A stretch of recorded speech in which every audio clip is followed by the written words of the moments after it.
మనం ఈరోజు ఒక క్రేజీ టాపిక్ గురించి అయితే మాట్లాడుకుందాం. రీసెంట్గానే 10,000 ఏళ్ల సంవత్సరాల క్రితం అంతరించిపోయిన డైర్ వుల్ఫ్స్ని అయితే మళ్ళీ తిరిగి తీసుకువచ్చారు కదా. ఇప్పుడు ఇదే ప్రాసెస్ ఉపయోగించి ఎప్పుడో 66 మిలియన్ సంవత్సరాల క్రితం అంతరించిపోయిన డైనోసార్స్ని మళ్ళీ తిరిగి తీసుకొస్తే ఎలా ఉంటుంది, ఆ ఛాన్స్ ఉందా లేదా? జస్ట్ ఒక ఎగ్జాంపుల్ మీ ఇమాజినేషన్కి వదిలేస్తున్నాను. ఒక టీరెక్స్ డైనోసార్ మన హైదరాబాద్ రోడ్లో ఉంటే ఎలా ఉంటుందో ఒక్కసారి ఆలోచన చెప్పండి. ఒకవేళ ఇఫ్ ఇన్ కేస్ మన హైదరాబాద్ జూ పార్క్లో ఉంటే ఎలా ఉంటుంది? సో మనం ఊహించుకోవడానికి చాలా క్రేజీగా అనిపిస్తుంది కదా. ఒకవేళ ఈ ప్రాసెస్ని ఉపయోగించి డైనోసార్స్ని తిరిగి తీసుకొస్తే అప్పుడు ఈ పరిస్థితులు అంటే ప్రజెంట్ ఉన్న పరిస్థితులు ఎలా మారబోతున్నాయనే దాని గురించి మనం ఈ వీడియోలో డిస్కస్ చేద్దాం. సో ఈ వీడియో చాలా క్రేజీగా అనిపిస్తుంది. మీరు మా ఛానల్ సబ్స్క్రైబ్ చేసుకున్నారంటే మాత్రం ఇలాంటి క్రేజీ టాపిక్స్ కానీ అలాగే మోర్ ఇంట్రెస్టింగ్ టాపిక్స్తో అయితే నేను మీ ముందుకు వచ్చేస్తాను. సో ఇంకెందుకు ఆలస్యం, వీడియోలోకి వెళ్ళిపోదాం. మనం ఇప్పుడు డైనోసార్స్ దగ్గరికి వెళ్దాం. సో మనం అక్కడికి వెళ్ళే అంత టెక్నాలజీ మన దగ్గర లేదు, అలాగే మన దగ్గర టైం మిషన్ కూడా లేదు. కాబట్టి జస్ట్ మీ ఇమాజినేషన్లో మాత్రమే డైనోసార్ దగ్గరికి వెళ్ళండి. అంటే సుమారుగా 65 నుంచి 66 మిలియన్ సంవత్సరాల క్రితం అయితే ఈ డైనోసార్స్ మన భూమిపైన ఉండేవన్నమాట. కానీ ఆ సమయంలోనే ఒక పెద్ద సంఘటన అయితే జరిగింది. అది ఒక పెద్ద ఆస్ట్రాయిడ్ మన భూమి మీద పడడం వల్ల ఈ డైనోసార్స్ జాతి అంతా అంతరించిపోయిందనమాట. ఓన్లీ డైనోసార్స్ మాత్రమే కాదు, అప్పట్లో బతికున్న కొన్ని జాతులు కూడా అంతరించిపోయాయి. బట్ ఈ ఇంపాక్ట్ వల్ల కొన్ని అయితే బతికి బయటపడ్డాయి. కానీ ఏమైందంటే సుమారుగా కొన్ని సంవత్సరాల పాటు టెంపరేచర్ చేంజ్ అవ్వడం కానీ, క్లైమేట్ చేంజ్ అవ్వడం కానీ, ఈ బతికిన జీవులకి ఆహారం లేకపోవడం వల్ల కానీ అసలు చూడడానికి మొత్తం చీకటే అనమాట. మన భూమి అంతా చీకటిగా ఉండేది. ఎందుకంటే ఆ ఇంపాక్ట్ వల్ల వచ్చిన పొగంతా భూమిని కమ్మేసింది. సో దీనివల్ల కూడా కొన్ని జంతువులు అయితే అంతరించిపోయాయి అనమాట. బట్ కొన్ని బతికి బయటపడ్డాయని సైంటిస్టులు అయితే చెప్తున్నారనమాట. కానీ ఇఫ్ ఇన్ కేస్ ఇప్పటికి కూడా డైనోసార్స్ యొక్క ఫాజిల్స్ అప్పుడప్పుడు మనకు దొరుకుతూనే ఉంటాయి. ఈ ఫాజిల్స్ ఉపయోగించి మళ్ళీ వాటిని తిరిగి తీసుకురాగలమా అంటే అసలు సైన్స్ ఏం చెప్తుందనే దాని గురించి మనం మాట్లాడుకుందాం అనమాట. యాక్చువల్గా సైన్స్ ఏం చెప్తుందంటే ఏ జంతువు అయినా, అంటే డైనోసార్సే కాకుండా ఏ జంతువు అయినా మళ్ళీ తిరిగి తీసుకురావచ్చు. దానికి కావాల్సింది డిఎన్ఏ ఉంటే మాత్రం ఏ జంతువునైనా తీసుకురావచ్చు అనమాట. ఇప్పుడు మనం రీసెంట్గానే చూసాం, ఎప్పుడో 10,000 ఇయర్స్ బ్యాక్ అంతరించిపోయిన డైర్ వుల్ఫ్స్ని అయితే తిరిగి తీసుకువచ్చారు. అవి బతుకున్నాయి, బాగా యాక్టివ్గా కూడా ఉన్నాయన్నమాట. సో ఇదే ప్రాసెస్ ఉపయోగించి డైనోసార్స్ కూడా తిరిగి తీసుకురావచ్చు. కానీ ఇక్కడ ఒక పెద్ద ప్రాబ్లం ఉంది. ఏంటంటే ఇప్పుడు డిఎన్ఏ చూసుకోండి, డిఎన్ఏ కొన్ని వేల సంవత్సరాల వరకే బాగుంటుంది, ఆ తర్వాత అది నాశనం అవుతుంది అనమాట.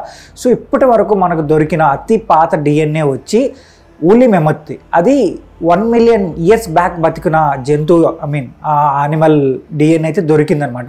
సో దాన్ని కూడా డాక్టర్స్ అయితే జాగ్రత్తగా పెట్టారు. ఎందుకంటే రీసెంట్గానే డైర్ వుల్ఫ్స్ని తిరిగి తీసుకువచ్చారు కదా, ఆ కంపెనీ వాళ్ళు 2028 కల్లా మేము ఊలీ మెమొత్ యానిమల్స్ని అయితే తిరిగి తీసుకొస్తామని చెప్పి వాళ్ళైతే గట్టిగా చెప్తున్నారనమాట. నెక్స్ట్ టార్గెట్ అయితే ఈ యానిమల్ది అని వాళ్ళైతే చెప్తున్నారు. మరి అది జరుగుతుందో లేదో మనం వెయిట్ చేసి చూద్దాం. బట్ ఆల్రెడీ ఒక ప్రాసెస్ సక్సెస్ అయింది కాబట్టి నాకైతే ఏమనిపిస్తుంది అంటే ఇది కూడా సక్సెస్ అవుతుందని నాకు అనిపిస్తుంది. బట్ ఇప్పుడు మనకు డైనోసార్స్ గురించి వచ్చినాం అనుకోండి. డైనోసార్స్ ఎప్పుడో 66 మిలియన్ సంవత్సరాల క్రితమే అవి అంతరించిపోయాయి అనమాట.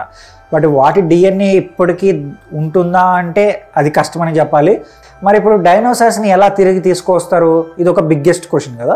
అయితే డైనోసార్స్కి బాగా దగ్గరగా ఉన్న జాతి అయితే మాత్రం ఇప్పటికీ బతికే ఉంది, అవే బర్డ్స్ అనమాట. మనం కోన్ని చూస్తూనే ఉంటాం కదా, అదొక చిన్న డైనోసార్ లాగా ఉంటుందని సైంటిస్టులు అయితే చెప్తున్నారు. డైనోసార్స్లోని కొన్ని జాతులు పక్షులుగా ఎవల్యూషన్ చెందాయి. అందుకే కొంతమంది సైంటిస్టులు ఈ పక్షుల డిఎన్ఏని ఉపయోగించి డైనోసార్స్ లక్షణాలను తిరిగి క్రియేట్ చేసే ప్రయత్నం అయితే చేస్తున్నారనమాట. దీన్నే రివర్స్ ఇంజనీరింగ్ అని అంటారు. ఫర్ ఎగ్జాంపుల్, ఒక కోడ్లో దాగి ఉన్న డైనోసార్ జన్యువుల్ని యాక్టివేట్ చేస్తే దానికి డైనోసార్ లాంటి టీత్ లేదంటే టేల్ వచ్చే అవకాశం అయితే ఉందంట. ఇది కొంచెం విచిత్రంగా అనిపించినా కానీ సైన్స్ ఇప్పుడు ఈ దిశగా అడుగులు వేస్తుంది. ఒకవేళ డైనోసార్స్ యొక్క డిఎన్ఏ దొరకలేదు అనుకోండి, అప్పుడు సైంటిస్టులు ఏం చేస్తారంటే ఆల్రెడీ వాటికి సంబంధించిన పక్షుల జాతి ఉంటుంది కదా, ఆ జాతి నుంచి అయితే డిఎన్ఏ సేకరించి హైబ్రిడ్ డైనోసార్స్ చేయాలని చెప్పి వాళ్ళైతే భావిస్తున్నారంట. సో ఇది కొంచెం క్రేజీ అనిపిస్తుంది కదా.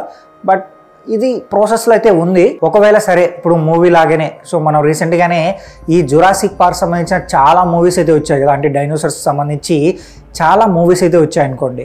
ఎప్పుడో 90స్లో ఒక సినిమా వచ్చింది జురాసిక్ పార్క్ అని. ఆ సినిమాలో ఒక దోమ దొరుకుతుందనమాట. ఆ దోమలో డైనోసార్స్ యొక్క బ్లడ్ ఉంటుంది. సో ఆ బ్లడ్ ద్వారా వాళ్ళు ఏం చేస్తారంటే DNA సేకరించి డైనోసార్స్ అయితే క్రియేట్ చేస్తారనమాట. మనం ఆ మూవీలో కథ అంతా వెళ్తుందనమాట. బట్ ఏమవుతుంది, వాళ్ళు క్రియేట్ చేసిన డైనోసార్స్ కొన్ని సంవత్సరాల తర్వాత బాగా ఎవల్యూషన్ చెంది అవి మనుషులకి వ్యతిరేకంగా మారుతాయి. అయితే ఇప్పుడు మూవీ గురించి పక్కన పెట్టండి, రియల్ లైఫ్లోనే డైనోసార్స్ వచ్చాయనుకోండి, అప్పుడు ఏమవుతుంది, సేమ్ అదే జరుగుతుంది, పెద్ద తేడా ఏముండదు. ఎందుకంటే మన ఈకో సిస్టంలో అవి బతకలేవు అనమాట. సో అవి బతకాలి అంటే మాత్రం ఖచ్చితంగా మనుషులను అయితే వేటాడతాయి. ఒక చిన్న తప్పు చాలు, ఒక చిన్న తప్పు జరిగినా మనం ఏమనుకుంటాం, సరే తిరిగి తీసుకొస్తాం, వాటిని మన కంట్రోల్లో పెట్టుకుంటాం అనుకుంటాం. బట్ మన కంట్రోల్ నుంచి తప్పిందంటే మాత్రం మనకు పెద్ద ముప్పే ఉంటుంది. సో మన దగ్గర ప్రజెంట్ మంచి టెక్నాలజీ ఉంది, మంచి వెపన్స్ ఉన్నాయి, అన్నీ ఉన్నాయి.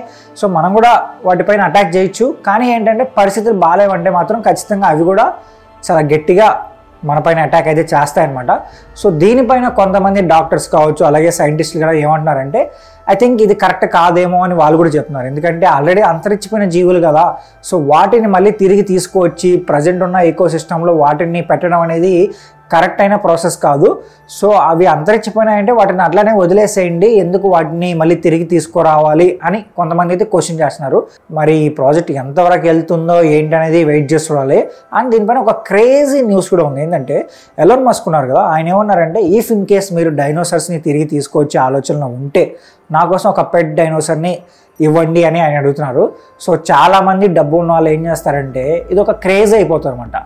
నా దగ్గర ఒక డైనోసార్స్ ఉంది. ఇప్పుడు చాలామంది పులులు, సింహాలు కూడా పెంచుకుంటున్నారు కదా, రేపు కానీ డైనోసార్స్ కూడా తిరిగి తీసుకొస్తే మాత్రం చాలామంది డబ్బు ఉన్న వాళ్ళు పెట్స్ లాగైతే పెంచుకుంటారు. సో అది కూడా జరిగే ఛాన్స్ అయితే ఉంది. కాబట్టి ఐ థింక్ ఈ ప్రాసెస్ అనేది అంత కరెక్ట్ కాదేమో అనిపిస్తుంది. బట్ చూద్దాం మరి ఫ్యూచర్లో ఏం జరుగుతుంది ఏంటి అనేది. అయితే దీనిపైన మీరేమనుకుంటున్నారు, డైనోసార్స్ వస్తే బాగుంటుందని మీరు అనుకుంటున్నారా, లేదని మీరు అనుకుంటున్నారా అనేది కామెంట్ చేసి చెప్పండి. అలాగే ఈ వీడియో నచ్చితే మా ఛానల్ సబ్స్క్రైబ్ చేసుకోండి. ఇలాంటి మోర్ ఇంట్రెస్టింగ్ వీడియోస్తో నేను మీ ముందుకు వచ్చాను.